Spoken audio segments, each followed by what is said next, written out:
नमस्कार, मैं रवीश कुमार। रूस ईरान को अमेरिकी सेना पर निशाना साधने में मदद कर रहा है। अमेरिकी खुफिया एजेंसियों का दावा।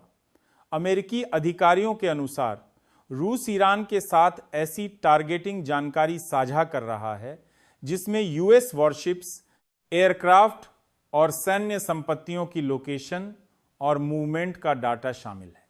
यह जानकारी मुख्य रूप से रूसी सैटेलाइट इमेजरी और रिकॉन्सेंस क्षमताओं पर आधारित बताई जा रही है।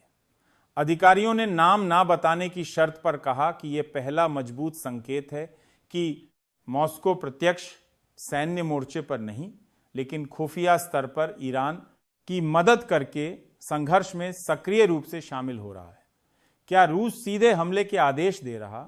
रिपोर्ट्स के मुताबिक अभी तक ऐसा प्रमाण नहीं है कि रूस ईरान को स्टेप बाय स्टेप बता रहा हो कि ठीक कहां हमला करना है या कैसे स्ट्राइक प्लान बनानी है।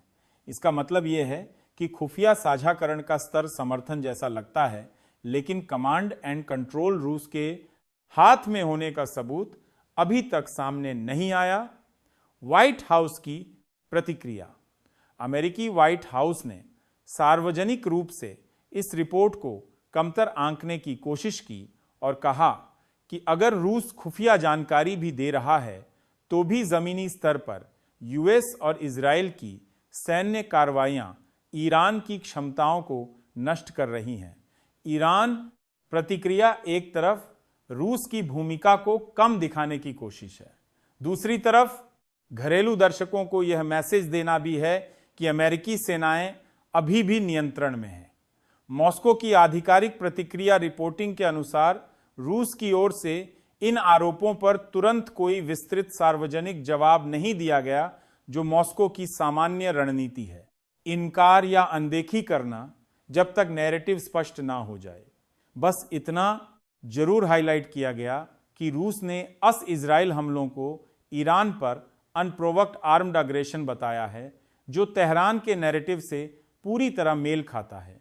रूस ईरान सैन्य साझेदारी का बैकग्राउंड रणनीतिक साझेदारी समझौता 2025 में रूस और ईरान ने एक रणनीतिक साझेदारी समझौता साइन किया था, जिसमें दोनों ने साझा खतरों का मिलकर मुकाबला करने की बात लिखी। लेकिन यह नाटो जैसे औपचारिक आपसी रक्षा संधि से कम स्तर का इंतजाम है। इस समझौते के जरिए ऊर्जा, व्यापार, रक्षा और तकनीक सहयोग को गहरा करने का ढांचा बनाया गया। पिछले कम से कम 3 सालों में ईरान ने रूस को कमीजे ड्रोन, खास तौर पर शाहिद प्रकार यूएवीज यूक्रेन युद्ध के लिए सप्लाई किए। रिपोर्ट्स के अनुसार ईरान ने रूस के अंदर एक बड़े ड्रोन मैन्युफैक्चरिंग प्लांट स्थापित करने में मदद की है, जिससे मॉस्को को लॉन्ग टर्म ड्रोन सप्लाई का सोर्स मिल गया। इसके बदले ईरान रूस से अपने मिसाइल प्रोग्राम, एयर डिफेंस और न्यूक्लियर प्रोग्राम के लिए मदद वे तकनीक हासिल करना चाहता है। नई न्यूक्लियर और रक्षा सहयोग अमेरिकी आकलनों के अनुसार ईरान रूस से उन्नत न्यूक्लियर तकनीक और सिक्योरिटी गारंटी जैसे लाभ लेने की कोशिश कर रहा है, जिससे वह पश्चिमी दबाव का बेहतर सामना कर सके। दोनों देशों को एक दूसरे की जरूरत है। रूस को सस्ते और भरोसेमंद ईरानी ड्रोन और ईरान को रूसी कवर, हथियार और कूटनीतिक समर्थन। रिपोर्ट्स में बताया जा रहा है कि यूएस और इजराइल ईरान पर बड़े पैमाने पर बमबारी कर रहे हैं, जबकि ईरान अमेरिकी संपत्तियों और क्षेत्रीय सहयोगियों पर जवाबी हमले लच कर रहा है। इस जंग का बैकग्राउंड गाजा में इजराइल हमसे संघर्ष, रेड सी संकट और क्षेत्र में ईरान समर्थित समूहों की गतिविधियों से जुड़ा है। अमेरिकी सेनाओं का पैमाना सेंटकम के अनुसार ईरान के खिलाफ वर्तमान अमेरिकी अभियानों में लगभग 50 से ज्यादा सैनिक, कई फाइटर जेट्स और 2 एयरक्राफ्ट कैरियर क्षेत्र में तैनात किए गए हैं। आधिकारिक बयानों के हिसाब से अमेरिकी उद्देश्य ईरान की बैलिस्टिक मिसाइल क्षमताओं को कमजोर करना है, जिससे तेहरान के पास प्रत्यक्ष हमले के विकल्प कम हो जाए। अमेरिकी राष्ट्रीय सुरक्षा अधिकारियों ने बार बार जोर दिया है कि इराक और सीरिया में ईरान संरेखित शिया मिलिशिया अमेरिकी बेस पर हमले कर रही हैं, जिसका जवाब जवाबी हमलों से दिया जा रहा है। रेड सी में होती विद्रोहियों के ड्रोन और मिसाइल हमलों को भी वॉशिंगटन ने ईरान समर्थित श्रेणी में रखा है, जहां व्यावसायिक जहाज और अमेरिकी नौसेना के पोतों को निशाना बनाया गया। तेहरान का नैरेटिव, ईरान का सार्वजनिक रुख यह है कि वह अपनी सुरक्षा, संप्रभुता और फिलिस्तीनी कारण की रक्षा कर रहा है।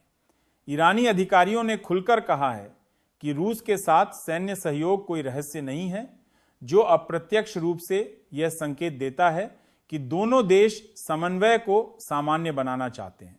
रूस का मकसद ईरान को खुफिया जानकारी क्यों?